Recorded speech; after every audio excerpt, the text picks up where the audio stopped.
औज़ुबिल्लाहिमिनश्शैतानिर्रजीम बिस्मिल्लाहिर्रहमानिर्रहीम। शुरू अल्लाह के पाक नाम से जो बड़ा मेहरबान नहायत रहम करने वाला है।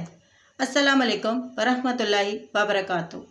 मेरी आज की इस वीडियो का टॉपिक है जिन्होंने दुनिया में दीन को लहू व लाभ बना रखा था।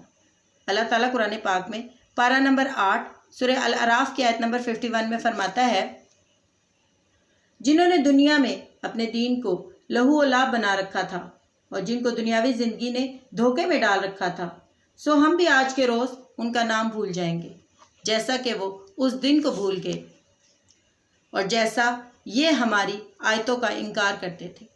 इन आयत मुबारका से पता चलता है कि अल्लाह ताला ने यहाँ पर उन लोगों का जिक्र किया है जिन्होंने दुनिया के मकरो फ़रेब में आकर दुनिया की आसाइशों को हकीकी जानकर, दुनिया की ज़िंदगी को हकीकी ज़िंदगी जानकर आखिरत की ज़िंदगी को जो बुला बैठे थे। और दीन को लहू व लाभ बनाने का यहाँ पर मतलब ये है कि दीन में कुछ चीज़ें इन्होंने खुद से ईजाद करना शुरू कर दी थी, दीन में तब्दीलियाँ करना शुरू कर दी थी और जो असल दीन है उसको अपने तौर तरीके से अमलन कल अदम करार दे दिया था और कुछ चीज़ों को इन्होंने खेल और कूद और तमाशा बना रखा था। असल दीन की तस्वीर तो हम लोगों ने बिल्कुल ख़राब ही कर दी है अपने कोलो फेल से, अपने अमलों से। हम अमलन वो काम बिल्कुल ही नहीं कर रहे, बल्कि अगर मैं आपको ये कहूँगी कि हमें तो असल दीन की शक्ल का पता ही नहीं है कि असल में दीन है क्या, क्योंकि हम ना दीन पे गौर करते हैं ना गौर व फिक्र करते हैं, बस खुद से जो चीज़ अच्छी लगती है ऐड करना शुरू कर देते हैं। क्या ये बात सही है? क्या ये बात दुरुस्त है?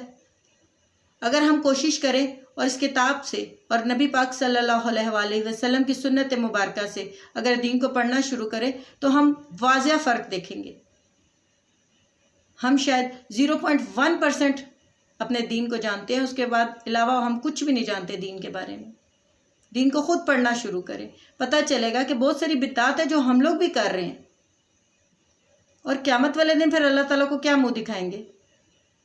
अल्लाह ताला कहेगा जो तुम करते रहे हो उसका तो मैंने हुक्म नहीं दिया था, जो मैंने हुक्म दिया था वो तुमने क्यों नहीं किया, उसको तुमने समझने की कोशिश नहीं की, उसको तुमने जानने की कोशिश नहीं की, और क्यों नहीं की? हम कहेंगे हम मसरूफ़ थे अल्लाह ताला, हमें रोज़ी रोटी की फ़िक्र थी, हमें इस बात पर तो यकीन और ईमान हमारा था ही नहीं ना कि तूने हमें रिस्क का वादा किया है तो तूने हमें रिस्क देना ही देना है। भूखा नहीं किसी को अल्लाह सुलाता, भूखा नहीं अल्लाह ताला किसी को रखता, कोई भूख से नहीं मरता। अल्लाह ताला बड़ा कारसाज है।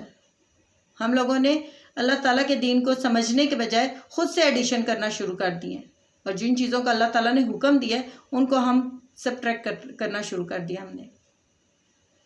तो अल्लाह ताला फिर उनको क़यामत वाले दिन पूछेगा कि तुम दुनिया की ज़िंदगी में मुझे बुला बैठे थे, अब मैं तुम्हारा नाम तक भूल गया हूँ, अब मुझे नहीं याद है तुम कौन हो। तुमने दुनिया में मुझे बुला दिया था, तुम दुनिया में मुझे याद नहीं करते थे, अब मैं भी तुम्हें याद नहीं करता और मैं भी अब तुम्हारा नाम तक भूल गया हूँ। तुम इस रोज़ को भूल बैठे थे कि जिस रोज़ का मैं बार बार कहता था कि मैंने इस रोज़ सबको अपने सामने खड़ा करना है और सबसे सवाल व जवाब करना है, सबसे हिसाब किताब लेना है। उस दिन को भूल बैठे थे। क्या तुम्हारे सामने दूसरे लोग मरते नहीं थे? क्या तुम देखते नहीं थे कि सब ने वापस लौट आना है? कुरान की आयत है ना, इन्ना लिल्लाहि व इन्ना इलैहि राजिऊन। क्या हम सब ने अल्लाह की तरफ लौट कर नहीं जाना? क्या हमने सब ने अल्लाह ताला की तरफ पलट कर नहीं जाना? अमलन हमें ऐसे ही लगता है कि हमने नहीं जाना, लेकिन हकीकत तो ये है कि हमने जाना है, जल्द या बदेर। जल्द या बदेर का ये मतलब नहीं है कि कोई जल्दी चला जाएगा और कोई देर से चला जाएगा। वक्त जिसका जिस तरह अल्लाह ताला ने लिखा हुआ है, कोई जवानी में, कोई बचपने में, कोई बुढ़ापे में, कोई बहुत ही ज़ईफ़ होकर, सब ने जाना है अपने वक्त के मुताबिक। उसके वक्त को पूरा करने से पहले, इससे पहले कि हमारी ज़िंदगी की गेम ओवर हो जाए और पता चले हमारे पास पॉइंट्स ही कुछ नहीं बचे, उस वक्त क्या करेंगे? दोबारा चांस तो नहीं मिलेगा, कभी भी नहीं मिलेगा। अल्लाह ताला ने दुनिया की ज़िंदगी में बता दिया कि ख़ुद भी अमल साले करो और दूसरों को भी अमल साले करने का हुक्म दो। आप अपने घर से शुरू करें। हम जब ये बातें करते हैं ना तो हमें आगे से बहुत सारी बातें सुनने को मिलती हैं कि तुम आलिम दीन बन गई हो या तुम आलिम दीन बन गए हो, तुम्हें दीन का ज़्यादा पता चल गया, हमसे ज़्यादा पता चल गया। सुने, लेकिन बाज ना इस बात को कहते हुए कि अल्लाह ताला का दीन है क्या, ये बताते हुए कभी भी ना रुके, ये बताते हुए कभी भी शर्म महसूस ना करे بلکہ یہ شکر اللہ کا ادا کرے کہ اللہ تعالیٰ نے آپ کو اس کام کرنے کی توفیق دی ہے، کیونکہ جو بھی انسان نیکی کا کام کرتا ہے، بھلائی کا کام کرتا ہے، خیر کا کام کرتا ہے، وہ اللہ تعالیٰ کی طرف سے، اور اللہ تعالیٰ کی آیتوں کو جھٹلا دیا ہوا ہے ہم لوگوں نے۔ یہ جھٹلانا کیا ہوتا ہے؟ اور جھٹلانا یہی ہوتا ہے، قرآن کھولا، عربی پڑھی، سمجھا نہیں، دیکھا نہیں، جانا نہیں کہ اس میں کیا لکھا ہوا ہے، اس کا کیا مطلب ہے۔ ہم اپنی زبان میں اس چیز کو جلدی سمجھتے ہیں بجائے دوسری زبان کے۔ عربی ہماری زبان نہیں ہے، اردو تو ہماری زبان ہے نا، ہم اردو میں پڑھتے ہیں قرآن پاک کو؟ کبھی بھی نہیں پڑھتے۔ آپ ایک دفعہ پڑھ کے دیکھیں۔ مجھے بھی یہی لگا کہ یہ جو قرآن والا اللہ ہے یہ کوئی اور ہے، اور میں جس اللہ کو جانتی تھی وہ کوئی اور ہے، کیونکہ میں تو اللہ تعالیٰ کو صحیح طرح سے جانتی نہیں تھی۔ اللہ تعالیٰ تو اپنے قرآن کے ذریعے بتاتا ہے ہمیں کہ میں یہ ہوں، ڈراتا ہے ہمیں اللہ تعالیٰ، بتاتا ہے کہ غلط راستے پر چلو گے تو کیا ہوگا اور اچھے راستے پر چلو گے تو کیا ہوگا۔ ایک حدیث کا مفہوم ہے کہ اللہ تعالیٰ بندے سے پوچھے گا کہ کیا تمہیں میں نے دنیا میں ساری نعمتوں سے نہیں نوازا ہوا تھا؟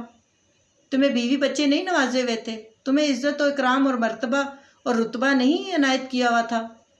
تمہیں تند و تیز گھوڑے اور سواریاں مہیا نہیں کی ہوئی تھی؟ سب کچھ تھا، ہر چیز تھی، ہر شے، ہر نعمت، ہر دولت اللہ تعالیٰ نے دی ہوئی ہے، لیکن بدلے میں ہم کیا کر رہے ہیں اللہ تعالیٰ کے ساتھ؟ کون سا کام ایسا کرتے ہیں ہم خود مطمئن ہیں، بس جی وہ فلاں کو خیرات دے دی ہے، زکوٰۃ ادا کر دی ہے، نماز پڑھ لی ہے، بس بھائی ہماری جنت تو ہماری ہی ہے، بس پکی پکی۔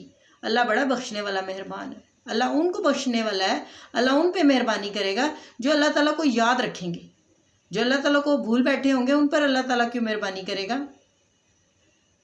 اللہ تعالیٰ سے دعا کریں کہ اللہ ہمیں ہدایت کا راستہ دے، ہمیں سیدھا راستہ دے، اور ہمیں توفیق دے، ہماری وجہ سے کسی کو اچھی بات پتہ چلی، اور نہ صرف ہماری طرف سے اچھی بات پتہ چلے بلکہ عملاً ہم بھی کریں۔ میں خود ڈرتی ہوں اس بات سے کہ جو بات میں نے کی ہو میں بھی وہی کروں،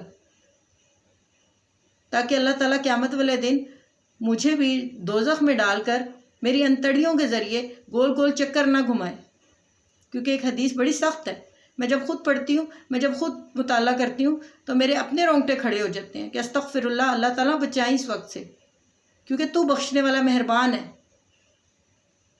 اللہ تعالیٰ سے دعا کریں اور اللہ تعالیٰ کی کتاب کو کھول کے پڑھیں، دیکھیں کہ آپ اسی طرح کام کرتے ہیں جس طرح اللہ تعالیٰ نے قرآن پاک میں حکم فرمایا ہے۔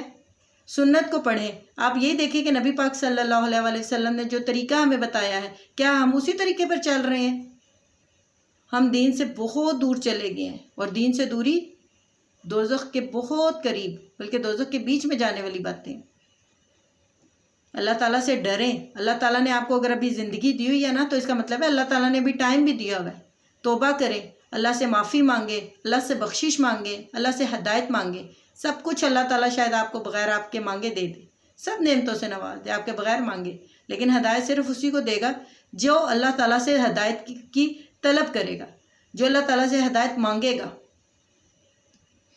آپ صرف اچھی بات سن کے سبحان اللہ، ماشاء اللہ کہہ دیتے ہیں، میں بھی ایسے کرتی ہوں، لیکن ہمیں تہ تک جانا چاہیے، دیکھنا چاہیے کہ اس میں ہے کیا، ہم اس طرح کر رہے ہیں کہ نہیں۔ اب اپنے گھر میں اپنے چھوٹے بہن بھائیوں، چھوٹے بچوں کو انہی کو دین سمجھانے کی کوشش کر دیں شروع، دین پھر سے ویسے ہی ہو جائے گا۔ مرنے کے بعد اور کوئی کام نہیں آئے گی چیز، صرف یہ کام آئے گی کہ آپ کے اچھا کہنے کے اوپر جس نے اچھا عمل کیا اس کا آپ کے مرنے کے بعد بھی آپ کو اجر ملتا رہے گا۔